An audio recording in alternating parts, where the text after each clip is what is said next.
This is On Imagination, and welcome to the Ethical Asshole. I am your host, the Salty Bitch. So I am in a weird place for the last few days, and I've been just down, taking it all in. I just spent the last week researching the hell out of Christianity. Well, I've already done that one.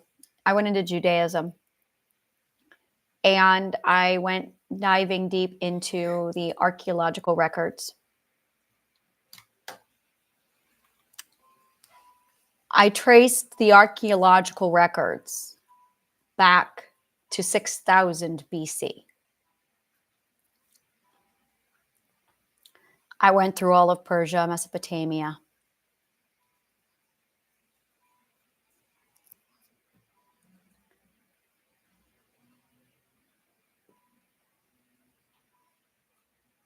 With one exception,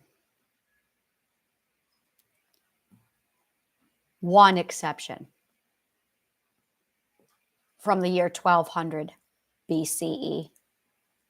One exception. There is absolutely no archaeological evidence of anything Judaeus prior to the 3rd century BCE. There's nothing there. Nothing. Everything we have was written between the 3rd and 1st century BCE, with one exception. What this means is, according to archaeology, Pythagoras is older than the Jewish religion. Socrates is older than the Jewish religion. The only archaeological piece that I found, and I do mean the only, is a hieroglyph in Egypt with these words: Israel is defeated, their seed is no more.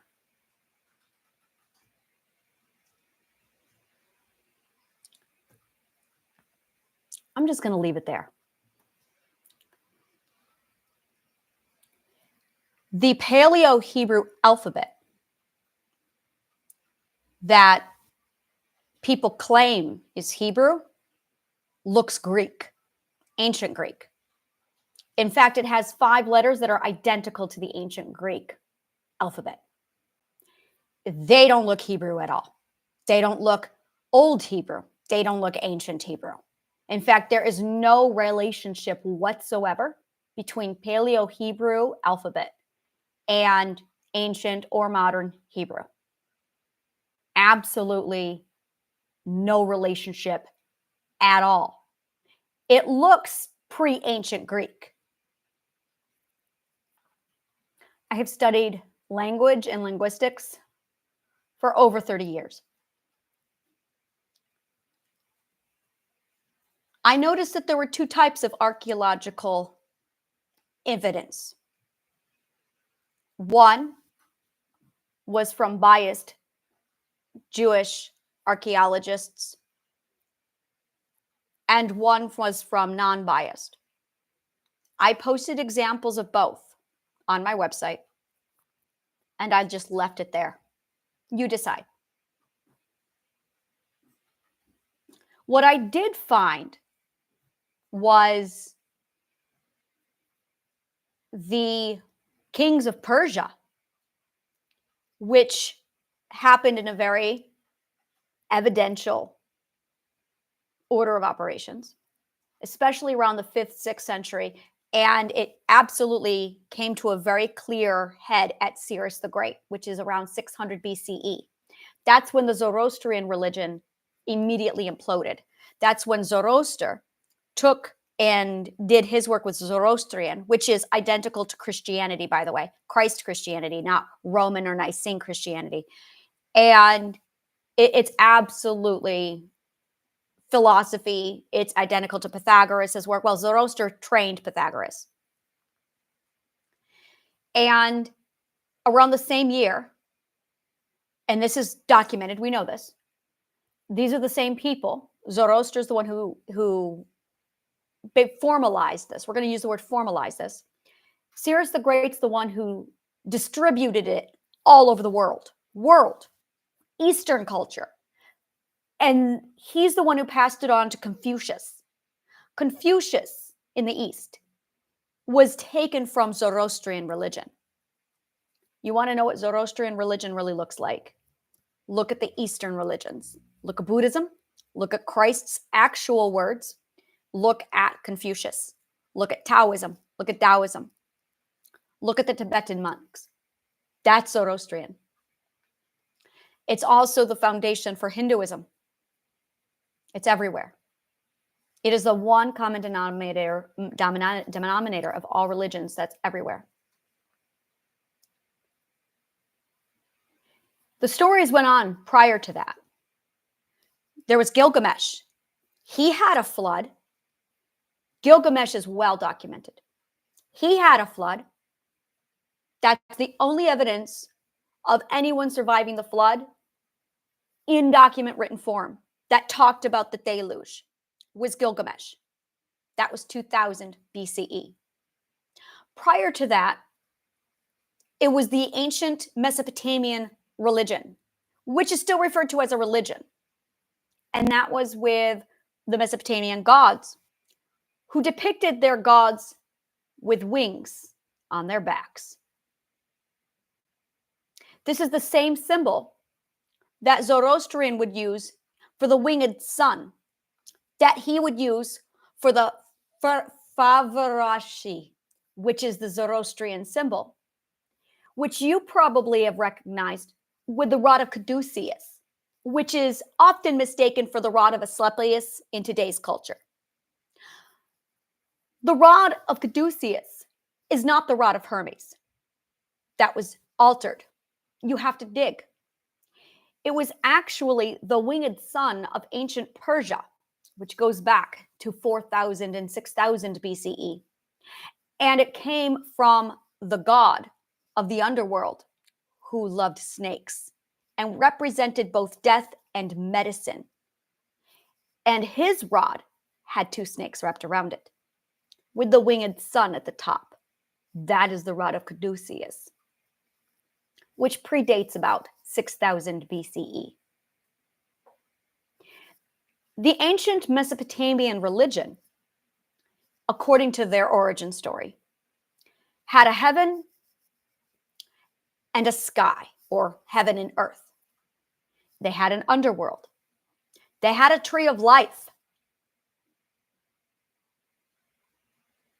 And you can definitely see the very early part of Zoroastrian starting to form in all of that. Oh, very much so. And when Zoroastrian came out in the 6th century BCE, around the same time that Cyrus the Great ruled, all of that absolutely was translated over, and you can see that influence. The earliest form showed that animal and man were one, and people were changelings, which corresponds with ancient Egypt myth, where the gods are animals.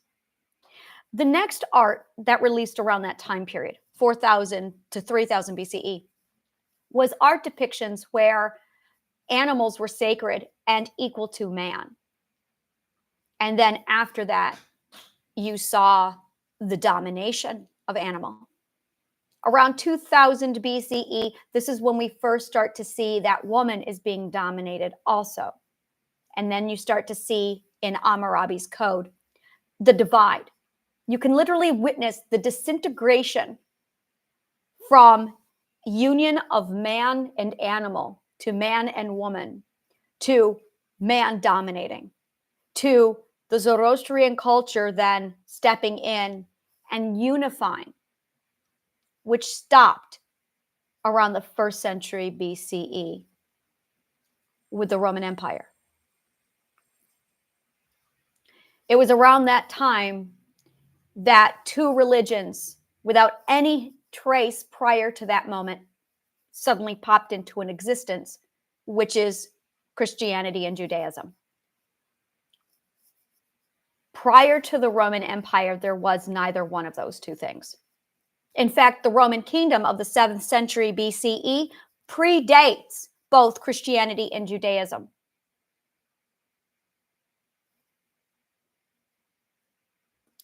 Just saying.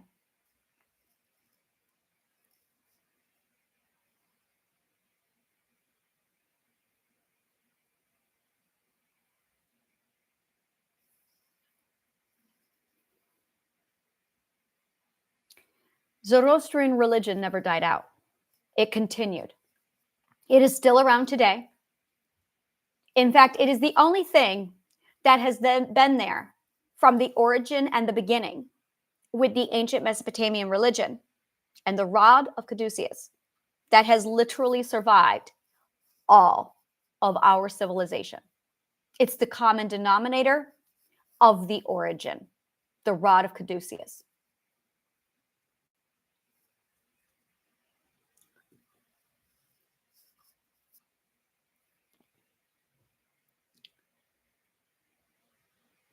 I'm still processing all of this.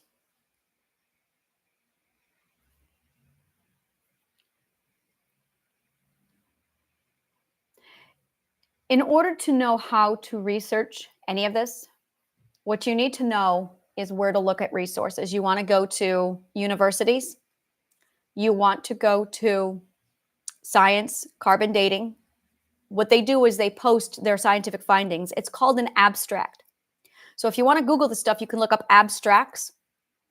You can look up evidence, actual archaeological evidence, locate abstracts, locate universities. They're the ones who do a lot of this stuff. And when you have something, keep in mind two things. There's people who do the research because they want to prove something. This is referred to as a confirmed bias in logic and in science. And it is a number one sign that the research is going to be contaminated. It is banned from science, but that doesn't mean it's not present. You see this a lot from people who go into science with an agenda, which literally violates the laws of science. You should not have an agenda when you go into science. The other kind is the actual scientist looking for the truth. So you have truth seekers and you have agenda seekers. And when you start to study the difference between the truth seeker and the agenda seeker, you can tell the difference between the two. It is vital whenever you look at any kind of archaeological evidence and or carbon dating and or resources that you look at these two factors. Are they a truth seeker or are they an agenda seeker? If they are an agenda seeker, you can absolutely assume, due to confirmed bias, that at least their subconscious mind is tampering with the evidence, and you have to completely scrub what they do have and throw it out. Now, I'm going to say this. When I did find agenda seekers with any kind of proof, it was so doctored and laughable. In one case, it's ludicrous. It's absolutely ludicrous. There is no science. And this is not the first time I've seen this. This is very, very common among agenda seekers, where there is so little evidence or no evidence that they stretch it and they invent it. And you can see where they invent it. It literally, in the words of my daughter, looks like a 5-year-old drew it. And it really does. The flip side of that, when you get somebody who's actually a truth seeker, it looks completely different. The quality is higher. So that's the first thing, is when you use logic to identify if you are dealing with an agenda seeker or a truth seeker, you can sort out the evidence. Now, when you remove the agenda seeker, where they've doctored everything, and what's left, there's nothing left. There's nothing left.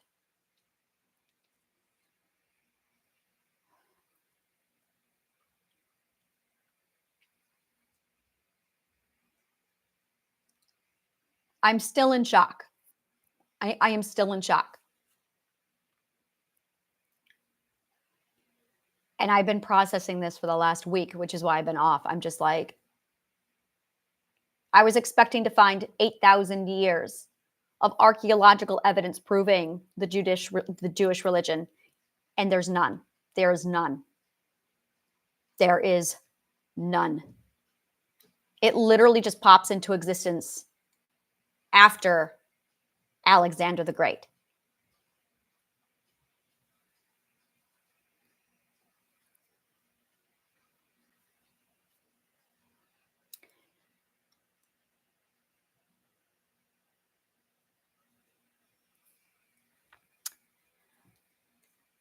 So that's one of the things that I'm working through at the moment. Everything is online. Everything started to become digitalized, and this stuff is not locked. This stuff is absolutely accessible to the public.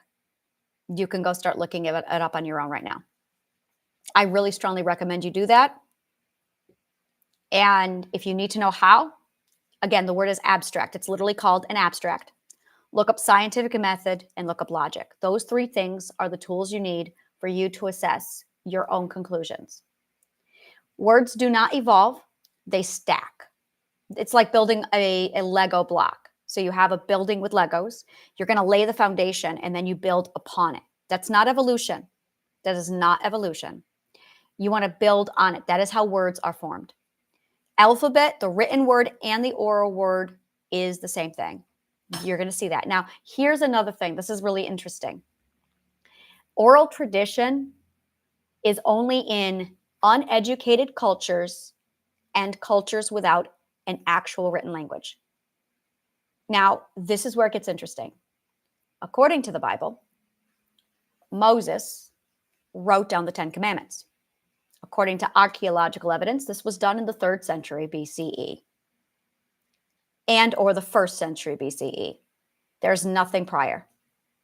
That being said, according to the legends of Moses writing down the 10 Commandments, he would have written this and they would have had access to a written language, except with as powerful as the Jewish religion is reported to be in the Bible, no one wrote down anything ever, except for this one instant from the 12 BCE era. Nothing was written down. So now I'm looking at it going, why would a culture not write this down? They're all talking about each other. They're all referencing everybody. Everybody is talking about everybody else except one group, which is absolutely absent. It's completely gone. And they supposedly, allegedly, had access to a written language. There was no oral language. There was no oral tradition because that's something you do if you don't have written language. Once you have the written language, there's really no oral. You write it all down. But even the writing. So there's a lot of logical inconsistencies that's going on that I found in the last week. And I'm just going, I was not expecting this. Do your own work. Research it yourself. But that's what I found.